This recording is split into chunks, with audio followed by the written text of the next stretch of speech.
আসছেন। ওনার নাম আপনারা শুনে থাকবেন, ওনার ইউটিউবে অনেক লেকচার আমরা শুনেছি বা শুনি। তো যাই হোক, আজকে আমরা আমাদের কর্ম সৌভাগ্য ওনাকে আমাদের মধ্যে পেয়েছি।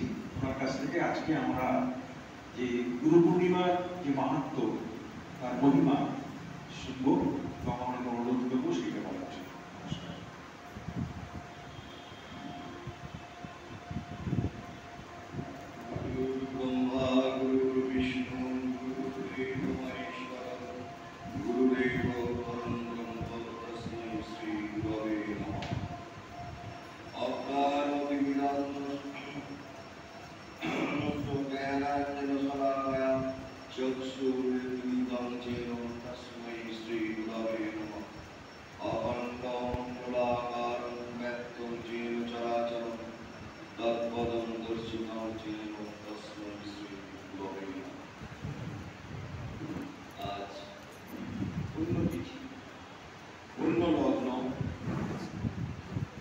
ভারতবর্ষের যে সুপ্রাচীন সনাতন সংস্কৃতির